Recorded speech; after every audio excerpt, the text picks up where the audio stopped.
Train to Pakistan by Khushwant Singh, read by Paul Thottam. Dacoity. The summer of 1947 was not like other Indian summers. Even the weather had a different feel in India that year. It was hotter than usual, and drier and dustier. And the summer was longer. No one could remember when the monsoon had been so late. For weeks, the sparse clouds cast only shadows. There was no rain. People began to say that God was punishing them for their sins. Some of them had good reason to feel that they had sinned. The summer before, communal riots precipitated by reports of the proposed division of the country into a Hindu India and a Muslim Pakistan had broken out in Calcutta, and within a few months the death toll had mounted to several thousands. Muslims said the Hindus had planned and started the killing. According to the Hindus, the Muslims were to blame. The fact is, both sides killed, both shot and stabbed and speared and clubbed, both tortured, both raped. From Calcutta, the riot spread north and east and west to Naukali in East Bengal, where Muslims massacred Hindus, to Bihar, where Hindus massacred Muslims. Mullahs roamed the Punjab and the frontier province with boxes of human skulls, said to be those of Muslims killed in Bihar. Hundreds of thousands of Hindus and Sikhs who had lived for centuries on the northwest frontier abandoned their homes and fled towards the protection of the predominantly Sikh and Hindu communities in the east.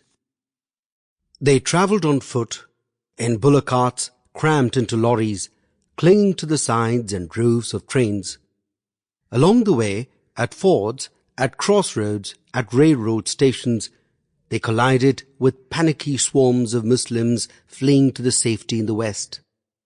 The riots had become a rout by the summer of 1947, when the creation of the new state of Pakistan was formally announced. 10 million people, Muslims and Hindus and Sikhs, were in flight. By the time the monsoon broke, almost 1 million of them were dead. All of northern India was in arms, in terror or in hiding. The only remaining oases of peace were a scatter of little villages lost in the remote reaches of the frontier. One of these villages was Mano Majra. Mano Majra is a tiny place. It has only 3 brick buildings, one of which is the home of the moneylender Lala Ram Lal. The other 2 are the Sikh temple and the mosque. The 3 brick buildings enclose a triangular common with a large peepal tree in the middle. The rest of the village is a cluster of flat-roofed mud huts and low-walled courtyards, which front on narrow lanes that radiate from the center. Soon the lanes dwindle into footpaths and get lost in the surrounding fields. At the western end of the village there is a pond, ringed around by kikar trees. There are only about 70 families in Mano Majra, and Lala Ram Lal's is the only Hindu family. The others are Sikhs or Muslims, about equal in number. The Sikhs own all the land around the village. The Muslims are tenants and share the tilling with the owners. There are a few families of sweepers whose religion is uncertain. The Muslims claim them as their own. Yet, when American missionaries visit Mano Majra, the sweepers wear khaki sola topis and join their women folk in singing hymns to the accompaniment of a harmonium. Sometimes they visit the Sikh temple too. But there is one object that all Mano Majrans, even Lala Ram Lal, venerate. This is a 3-foot slab of sandstone that stands upright under the kikar tree beside the pond. It is a local deity, the Deo, to which all the villagers, Hindu, Sikh, Muslim or pseudo-Christian, repair secretly whenever they are in special need of blessing. Although Mano Majra is said to be on the banks of the Sutlej river, it is actually half a mile away from it. In India, villages cannot afford to be too close to the banks of rivers. Rivers change their moods with the seasons and alter their courses without warning. The Sutlej is the largest river in Punjab. After the monsoon, its waters rise and spread across its vast sandy bed, lapping high up the mud embankments on either side. It becomes an expanse of muddy turbulence more than a mile in breadth. When the flood subsides, the river breaks up into 1,000 shallow streams that wind sluggishly between little marshy islands. About a mile north of Mano Majra, the Sutlej is spanned by a railroad bridge. It is a magnificent bridge. Its 18 enormous spans sweep like waves from one pier to another, and at each end of it there is a stone embankment to buttress the railway line. On the eastern end, the embankment extends all the way to the village railroad station. Mano Majra has always been known for its railway station. Since the bridge has only one track, the station has several sidings where less important trains can wait to make way for the more important. A small colony of shopkeepers and hawkers has grown up around the station to supply travellers with food, betel leaves, cigarettes, tea, biscuits and sweetmeats.